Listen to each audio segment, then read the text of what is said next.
वह बर्फ से ढके और बेहद ठंडे उत्तरी ध्रुव में पहुंचा था। रोज सुबह उठने के बाद उसका पहला काम यही होता था कि वह उस जगह से बर्फ हटाता जब तक नीचे काली मिट्टी दिखाई न देने लगे। यहाँ तक कि एक छोटा सा सफेद पत्थर भी वह नहीं छोड़ता था। वह यह सब इसलिए करता था ताकि काला रंग और ज्यादा साफ दिखाई दे, क्योंकि यह दरअसल एक बहुत बड़ा SOS मदद का संकेत था। वह 3 साल से उत्तरी ध्रुव में फंसा हुआ था। आदमी हर दिन 3 काम दोहराता था। दूसरा काम होता था जालों के पास जाकर देखना कि आज कुछ फंसा या नहीं। चारे की कमी के कारण अक्सर उसे खाली हाथ लौटना पड़ता था, लेकिन उसी समय पास वाले एक और जाल में जोरदार हलचल हुई। वह तुरंत वहां दौड़ा और धीरे धीरे डोरी खींची। यह उत्तरी ध्रुव में पाई जाने वाली एक खास मछली थी। इसी वजह से वह अक्सर मछली को कच्चा ही खाता था। बाहर की दुनिया में यह शायद एक महंगा व्यंजन होता, लेकिन उसके लिए यह किसी सख्त चीज को चबाने जैसा था। थोड़ी ताकत वापस आने के बाद पास रखा अलार्म बज उठा। यह उसे तीसरे काम की याद दिला रहा था। तीसरा काम था वायरलेस रेडियो लेकर बाहर जाना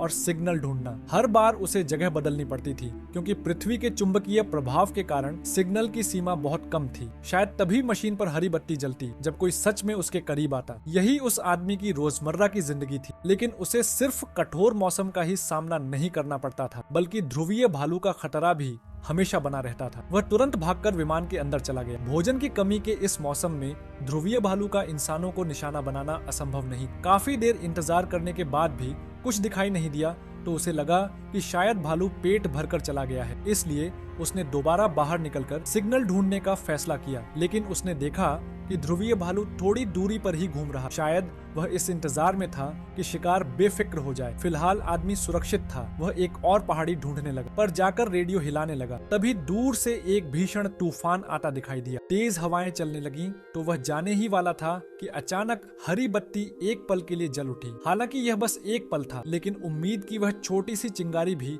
उसके लिए बेहद कीमती थी। उसने रेडियो को लगातार हिलाया तो हरी बत्ती फिर से जल उठी। वह चारों ओर देखने लगा और अगले ही पल उसकी नजर एक हेलीकॉप्टर पर। उसे देखते ही उसने पहले से तैयार धुएं वाली स्टिक निकाल ली और मदद के लिए संकेत दिया। चारों तरफ सफेद बर्फ होने की वजह से धुआं बहुत साफ दिखाई दे रहा था। हेलीकॉप्टर ने उसे तुरंत देख लिया। जब उसने हेलीकॉप्टर को अपनी ओर मुड़ते देखा तो वह बेहद खुश हो गया। 3 साल बाद उसके चेहरे पर पहली बार मुस्कान आई, लेकिन तभी किस्मत ने उसके साथ फिर मजाक कर। तूफान के असर से हेलीकॉप्टर आगे नहीं बढ़ सका। वह जोरदार झटकों के साथ नियंत्रण खो बैठा और उलटी दिशा में जाकर जमीन से टकरा गया। आदमी को यकीन नहीं हुआ। इतनी मुश्किल से मिली आजादी की उम्मीद एक पल में हादसे में बदल गई। लेकिन यह दुखी होने का समय नहीं। जान बचाना सबसे जरूरी था। वह तुरंत दुर्घटना स्थल पर पहुंचा। जब उसने पायलट को बाहर निकाला तो उसकी सांसें थम चुकी, लेकिन सौभाग्य से सह पायलट की सीट पर बैठी महिला जिंदा थी। हालांकि उसके पेट पर एक गहरा जख्म था। अगर समय पर इलाज न किया जाता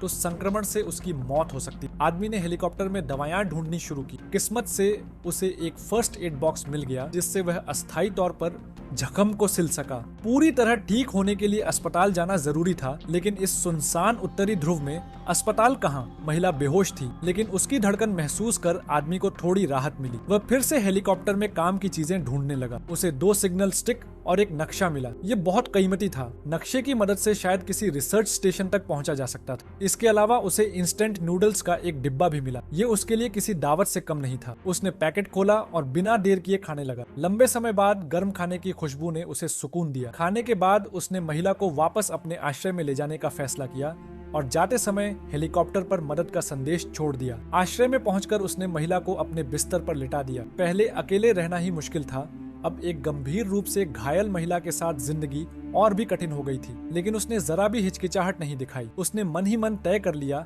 कि जब तक उसके पास खाने का एक कौर भी है, वह महिला का ख्याल रखेगा। उस दिन उसकी मेहनत रंग लाई और वह 3 मछलियां पकड़ने में कामयाब रहा। इस बार उसने मछलियों को लोहे के डिब्बे में रखा ताकि ध्रुवीय भालू चोरी न कर सके। इसके बाद वह फिर से दुर्घटना स्थल पर गया, पायलट को दफनाया और काम की चीजें ढूंढी। उसे एक पोर्टेबल गैस स्टोव और एक लाइटर मिला। आधे साल बाद यह पहली बार था जब उसने आग देखी। कुछ दिनों बाद उसे एक बहुत बड़ी मछली मिली। खुशी के मारे वह जोर से चिल्ला उठा। उसने मछली के साथ नूडल्स पकाए। यह महीनों में उसका सबसे स्वादिष्ट भोजन था, लेकिन उसने खुद को रोका और महिला को खिलाया। महिला बहुत कमजोर थी, बस थोड़ा सा ही खा पाई। उसने महिला को दिलासा दिया कि मदद जरूर आएगी, शायद कल या परसों। लेकिन हफ्ते बीत गए और कोई बचाव नहीं आया। कीटाणुनाशक दवा खत्म हो गई। महिला को तेज बुखार हो गया और जख्म और बिगड़ने लगा।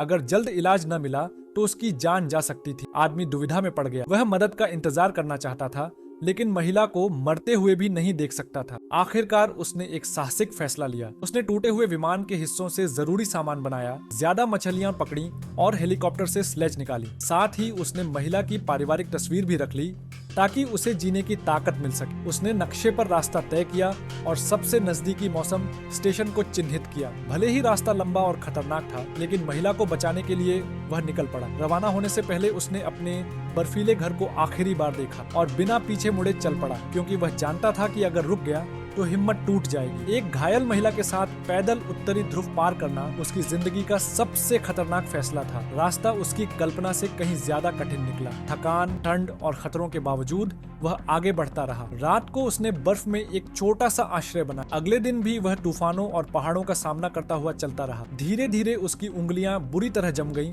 और सीधी नहीं हो पा रही थी। फिर भी उसने हार नहीं मानी। दर्द सहते हुए वह आगे बढ़ता रहा, लेकिन जब उसने महिला के जख्म को देखने के लिए उसके कपड़े हटाए तो उसके दिल में एक भयानक आशंका पैदा हो गई। यह देखकर वह गहरी निराशा में डूब गया कि महिला के जख्म और भी बिगड़ चुके थे। तेज सूजन उसकी प्रतिरक्षा प्रणाली को नष्ट कर रही थी। इसके बाद संक्रमण, सूजन और बुखार ने उसे घेर लिया और वह खून की उल्टियां करने लगी। मौत निस्संदेह उसके बहुत करीब आ चुकी थी। आदमी जानता था कि वह उसे साथ नहीं ले जा सकता। वह उसे छोड़ना नहीं चाहता था, क्योंकि यही वह महिला थी जिसने कभी उसकी जान बचाई। लेकिन हालात ऐसे बन चुके थे कि वह खुद जिंदा रहना चाहता था। आखिरकार उसने एक बेहद कठिन फैसला लिया, अकेले आगे बढ़ने का। उसे वहीं छोड़कर, मगर अभी वह चला ही था कि अचानक उसका पैर फिसल गया और वह सीधे एक गुफा में जा गिरा। जब उसे होश आया तो उसने देखा कि उसका पैर पत्थरों के बीच फंसा हुआ है और जितना वह उसे निकालने की कोशिश करता, दर्द उतना ही बढ़ता जाता। आदमी दर्द से चीख पड़ा और फिर बेबस होकर जमीन पर ढह गया। वह गुफा के मुंह को लाचार नजरों से देखता रहा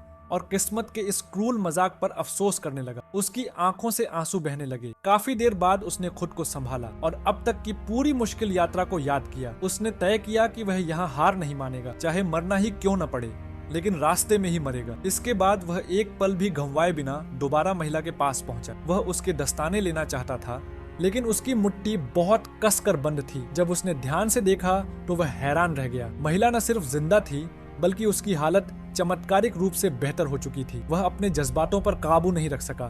मुझे माफ कर दो, मुझे बहुत अफसोस है। आदमी ने फैसला कर लिया कि आगे चाहे जो भी हो, जब तक उसमें एक भी सांस बाकी है, वह उसे कभी नहीं छोड़ेगा। उसने बर्फ से उसके जख्मों का थोड़ा बहुत इलाज किया और लंगड़ाते हुए महिला को साथ लेकर फिर से सफर पर निकल पड़ा। भले ही उसे नहीं पता था कि आगे कितनी मुश्किलें बाकी हैं, लेकिन उसे पूरा भरोसा था कि एक दिन रोशनी जरूर उनका रास्ता रोशन करेगी। कई दिनों की कठिन यात्रा के बाद आखिरकार वे उस विशाल बर्फीले पहाड़ को पार कर गए। आदमी ने सारा सामान छोड़ दिया और अपनी आखिरी ताकत के सहारे आगे बढ़ने का फैसला किया। उसी वक्त एक हेलीकॉप्टर अचानक उसकी नजरों के सामने आ गया। वह इस मंजर पर यकीन नहीं कर पाया और तुरंत नीचे की ओर दौड़ा। पूरी ताकत लगाकर बर्फ की स्लेज और महिला को ऊपर धकेलने लगा, लेकिन उसकी मदद की आवाजें इस बर्फीले पहाड़ों के बीच बहुत कमजोर साबित हुई और हवा में ही खो गई। वह जानता था कि अब दोनों घायल हैं और रिसर्च स्टेशन तक पहुंचना नामुमकिन है। ये हेलीकॉप्टर ही उनकी आखिरी उम्मीद। उसने अपनी रुई की जैकेट में आग लगा दी